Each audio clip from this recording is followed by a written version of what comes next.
mon ego doit disparaître? Est-ce que quelque part, je ne me mets pas la pression en me disant, il a dit qu'il devait disparaître et je me rajoute de la peur en me disant, tu n'es pas l'ego, donc ça doit disparaître.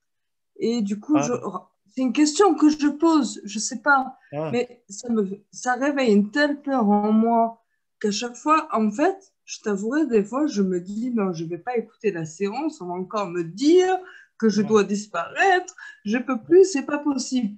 Et il y a toujours cette autre partie de moi qui Oui, c'est... continue parce Hmm. qu'elle entend autre chose. Mais est-ce que, presque, je te demande, est-ce que je me trompe? J'ai peut-être pas besoin de tout Oui. faire disparaître maintenant. Dans ce sens-là, oui, je dirais qu'il y a peut-être une petite erreur et tu peux te alléger ton chemin de beaucoup en sachant qu'il n'y a rien dans ce sens-là vraiment à faire disparaître ou à dissoudre. Il n'y a certainement aucune pression. Euh, l'ego n'existe pas. L'ego est une fabrication, l'ego est une idée, l'ego est le désir de vouloir éprouver autre chose que l'amour parfait. Et du fait de la puissance de notre esprit, nous imaginons pouvoir éprouver autre chose que l'amour parfait. Or, c'est la seule chose qui soit. Et donc, nous n'avons absolument rien à craindre puisque nous faisons toujours partie de cet amour parfait. C'est notre réalité. Nous avons eu une sorte de lubie de pensée qui disait, ben, tiens, et si on essayait d'avoir une autre expérience? Et ce désir à fabriquer ce qui semble une identité séparée de l'amour, un endroit où l'amour ne pouvait pas entrer, pour citer le cours, où Dieu ne pouvait pas entrer. Donc, non, zéro pression. C'est un nuage. L'ego est un nuage. Et est-ce qu'un nuage n'a pas de substance? Dès que le soleil brille, les nuages disparaissent. Donc, c'est tout. C'est presque comme si Jésus nous demande de voir l'ego est un nuage. C'est tout. Il ne demande pas de le dissiper. Il dit l'ego va partir tout seul quand on sort la lumière, quand on invite la lumière, le soleil à regarder le nuage avec nous. Tant que nous n'invitons pas le soleil de regarder le nuage, de briller sur le nuage, le soleil ne va pas faire, par respect. Mais le jour que nous voulons faire disparaître ce brouillard, ce nuage, la lumière de Jésus ou de Dieu ou du Saint-Esprit ou de qui vous voulez, va le faire avec nous et pour nous. Et jusque ce jour-là, nous vivons notre soi-disant vie de nuage autant que nous voulons. Donc, euh,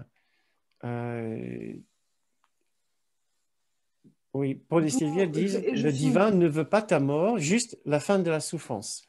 Oui, il n'y a Ça, aucune... intellectuellement, je l'entends et je l'ai lu, mais il y a l'intellect et l'expérience Ah ben, c'est pour ça que nous faisons ces émotionnelle. méditations. Ouais, voilà. Parce Mm. que, comme tu dis, intellectuellement, c'est une chose, mais il faut que ça pénètre dans l'expérience et pour cela, tout dans la plus grande douceur, perception, expérience de dignité, de douceur, de tendresse, tout ce que nous pouvons faire dans ce sens-là va nous aider à comprendre que notre réalité est dans cette douceur et dans cet amour, dans cette tendresse. Et, et plus nous demandons la lumière de la douceur, de la tendresse, de la vérité, de regarder les nuages avec nous, plus nous glissons du côté de l'amour. Et nous regardons avec l'amour et le nuage disparaît automatiquement, simplement parce que nous ne voulons plus qu'il soit là. Nous n'avons plus besoin que le nuage soit là. Voilà. Le nuage est là uniquement parce que nous voulons qu'il soit là. Mais le jour que nous disons, bah, tiens, l'amour, la lumière de l'amour, c'est beaucoup plus agréable quand même que le nuage froid de ce qui semble être ma particularité, alors il se dissipe tout seul, mais le nuage n'était jamais aucune substance de toute façon. Il ne peut pas vraiment littéralement dissiper il n'était pas une substance en elle-même. D'accord. Juste pour finir, et merci, ce que là je ressens, c'est en fait, je crois que je panique parce que je pense que en ne demandant pas assez d'aide, finalement, on s'appuie pas sur l'amour. Donc c'est comme si on disait, j'enlève mon pied d'appui de la peur que je connais, mais je n'ai pas d'autres points d'appui. Et au plus, on demande de l'aide, en plus, on prend un autre pied d'appui, et donc c'est très progressivement qu'on lâchera l'autre pied. Plus on est appuyé sur l'aide, et plus naturellement on trouvera un autre point d'équilibre. J'ai besoin d'images concrètes, pardon, pour Bah, comprendre. pense, Voilà, moi, pense, ça me pense vient que tu comme ça. appuies sur l'accélérateur et les freins en même temps. Voilà, si tu Comment? conduis, voilà, c'est un peu comme ça. Je veux pas, je t'aime moi non plus. C'est tout cette façon extrêmement ambivalente que nous avons de faire avec notre chemin, avec l'amour, avec l'ego.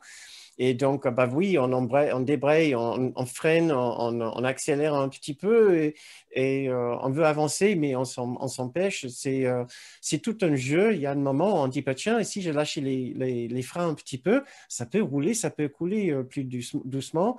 Après, on prend un peu trop de vitesse et puis, on y va, on ralentit. Je vais arriver à la destination un peu trop vite.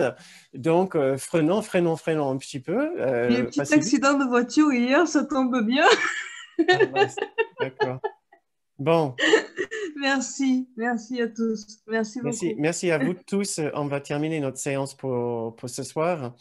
Donc, je vous invite à brancher vos micros et de nous joindre dans cette ambiance de groupe et de communauté que nous connaissons si bien maintenant.